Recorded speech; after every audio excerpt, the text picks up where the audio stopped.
21대 총선이 마무리됐습니다. 코로나19 사태에서 치러진 총선인 만큼 나라의 회복을 위해 많은 국민들이 투표에 참여했는데요. 네, 오늘 뉴스 더보기 시간에는 한국기독교공공정책협의회 김철영 목사와 함께 21대 총선과 앞으로 한국교회가 나아가야 할 방향에 관한 이야기 나누겠습니다. 목사님 안녕하십니까? 네, 안녕하십니까? 예, 반갑습니다. 자, 이번 총선은 코로나19 사태를 맞아서 이제 치러졌던 총선이잖아요. 예전과는 좀 달랐을 것 같은데 어떻게 보셨습니까, 총선? 한마디로 말씀드리면 정말 유례없는 선거였다라고 이렇게 평가할 수 있을 것 같고요. 예. 우리 이번 제21대 국회의원 선거는 투표율에서 66.2%라는 예. 높은 투표율을 기록했습니다. 네. 지난 20대 국회의원 선거에서는 50.8%였거든요. 예. 코로나19 사태로 인해서 투표율이 저하될 것이다라는 그런 예상을 뛰어넘는 엄청난 그런 투표율을 기록했는데요. 예. 그만큼 우리 유권자들이 그 국가의 어떤 미래에 대해서 또 현재 코로나19 사태를 극복하기 위한 그런 힘을 모아준 그런 선거였다고 평가할 수 있겠습니다. 네, 개표가 다 끝나고 이제 총선도 마무리가 됐는데요. 총선 결과를 좀 짚어주시죠. 방금 말씀드린 것처럼 이번 선거는 코로나19 사태로 인해서 처음에는 굉장히 정책과 공약이 부각되지 않은 그런 깜깜이 선거였습니다. 그리고 더불어민주당과 정의당을 제외하고는 예. 이제 그 선거 직전에 당이 이제 이합집산을 했거든요. 예. 그러다 보니까는 총선 준비를 제대로 하지 못한 부분도 있었고 또 막말 파동도 있었고 공천 파동도 있었고 이번 선거는 한마디로 말하면 그러한 결과가 고스란히 드러난 선거였다라고 그렇게 말할 수 있겠고요. 예. 또 그럼에도 불구하고 이번에 우리가 코로나19 사태를 극복해가는 우리 정부에 대한 대한민국에 대한 그런 세계 각국의 찬사 또 세계 외신들의 어떤 찬사와 더불어서 과연 코로나19 사태의 과정 속에서도 선거를 제대로 치를 수 있는가에 대한 그 관심이 높았는데 맞습니다. 세계 외신들도 굉장히 크게 주목하고 찬사를 네. 보냈던 선거였습니다. 예. 네.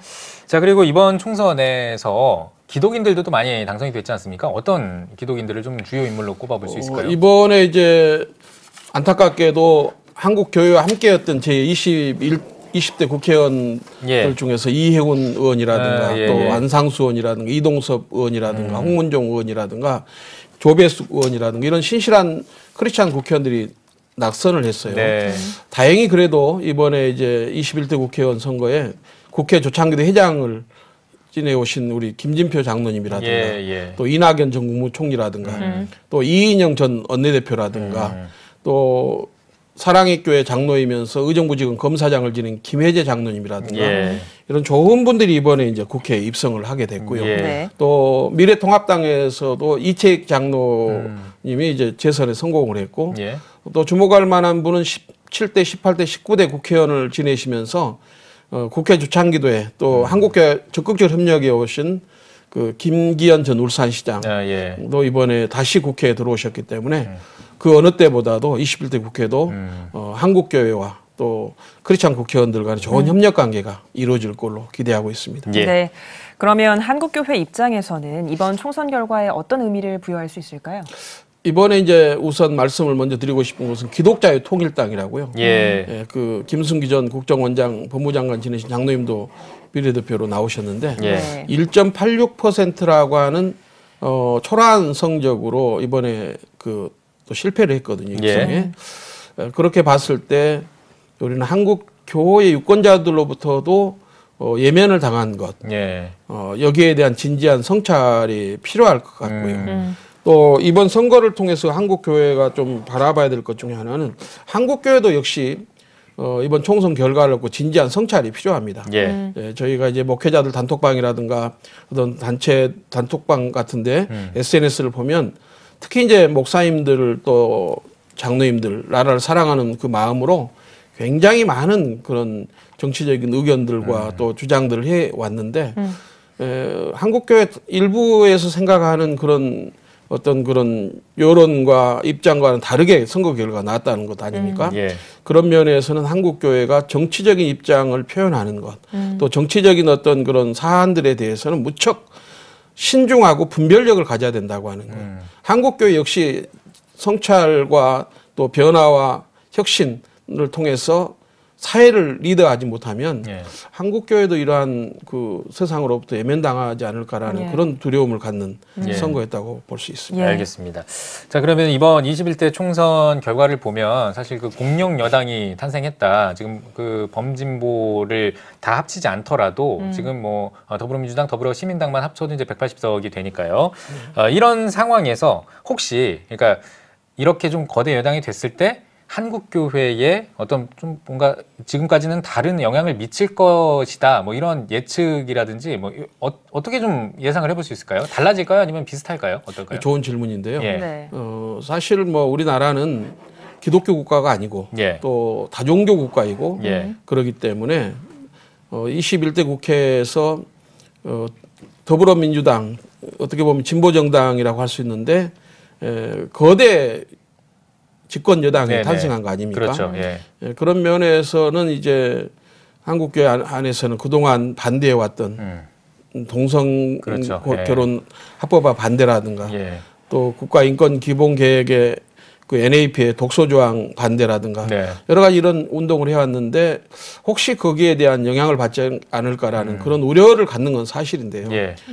그러나 이제 이런 부분에 있어서 한국교회가 국회의원들에게 잘 설득하고 또 설명하고 예. 동의를 구해서 건강한 대한민국, 행복한 대한민국, 국민 다수가 바라는 그런 전통적인 윤리를 지켜가는 이런 부분에 대해서 더 적극적으로 예. 이제 관심을 갖고 힘을 모아야 될 그런 상황이라고 생각합니다. 예. 네. 확진자 수는 점점 줄어들고 있지만 여전히 코로나19로 해결해야 할 부분도 많고 우리나라가 또 저출산이나 고령화 여러 가지 시급하게 직면한 문제들이 많은데요. 국회가 이런 문제를 또 해결해 나가는데 책임감 있는 태도를 보여야 할 텐데 앞으로 새로운 국회는 어떤 좀 역할을 해나가야 한다고 보시나요? 네, 20대 국회는 우리가 잘 알듯이 막말국회, 폭언국회, 역사애국, 지역감정 조장, 또 폭력국회 정말 모든 부정적인 수식을 다 붙일 수 있을 만큼의 네. 그렇게 국민들로부터 철저하게 외면받는 비판받는 그런 국회였지 않습니까? 예. 21대 국회 다행히 이런 그런 막말과 폭언과 역사 애곡이라든가 또 우는 자들과 함께 울라는 성경 말씀에 반해서 뭐 세월호 유가족들에 대한 상처와 아픔을 건드렸던 그런 분들, 지역 감정을 조장 발언했던 분들이 다 낙선을 했어요. 네. 그리고 이제 155명이라는 51.2%의 새로운 국회 당선자들이 이번에 나왔지 네. 않습니까? 예.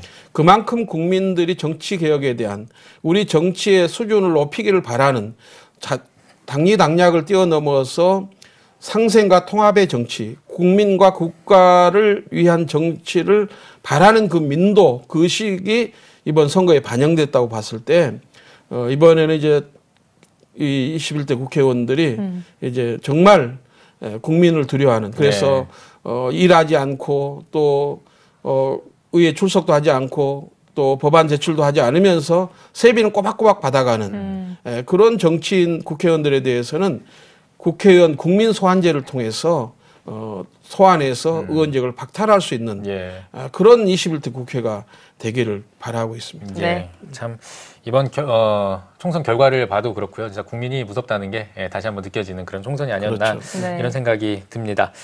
자, 방금 전에 말씀해 주셨던 그 거의 최악이라고 불릴 수 있는 20대 국회를 지나서 이제 21대 국회를 앞두고 있습니다. 이 21대 국회를 시작하는 이제 21대 국회를 위해서 한국교회는 어떤 역할을 할 수 있을 것 같은지 이야기를 좀 해주시면 좋겠습니다. 우선 이제 한국교회는 최우선적으로 민심은 천심이란 말이 일반인들도 사용하는 용어인데요. 민심은 천심이라는 그 말은 유권자들을 통해서 하나님께서 우리의 국가의 지도자들을 세우셨다고 하는 그 인식과 믿음이 필요할 것 같습니다. 그리고 그 우리 유권자들이 철저하게 나라와 민족을 생각하면서 그 세워진 지도자들이 국가를 위해서, 국민을 위해서 또 기독교적인 가치인 생명과 평화와 정의와 인권 그리고 또 1919년에 우리 상해 임시정부가 수립되었을 때 도산 안창호 선생, 백범 김구 선생 또 우남 이승만 박사라든가 이런 분들에 의해서 조선왕조 500년의 역사를 바꾸면서 새로운 정부, 어떤 국가를 만들 것인가 했을 때 산상수훈이라든가 또 성경에 근거해서 만들어진 헌법을 임시헌장을 만드는데 거기에 이제 자유민주평화공화라고 하는 헌법 정신을 담습니다. 그리고 상해 임시정부 헌장 7조에 보면 대한민국은 신의 의사에 따라서, 다시 말하면 하나님의 의사에 따라서 건국되었다라고 그렇게 명시를 했고, 그게 1948년 이제 대한민국 임시정부, 대한민국 정부 수립 때도 마찬가지로 그 정신을 이어왔고 지금도 이어오고 있는데, 우리 한국교회가 또 유권자들이 이러한 헌법적 정신을 잘 지켜가서 앞으로도 행복하고 건강한 대한민국을 만들어갈 수 있도록 하는 일에 우리가 기도하고 적극적으로 감시자의 역할도 해야 될 줄로 믿습니다. 네. 알겠습니다. 오늘 뉴스 보기 시간에는 한국기독교 공공정책협의회 김철영 목사와 함께 이야기 나눠봤습니다. 목사님 나와주셔서 고맙습니다. 고맙습니다. 감사합니다.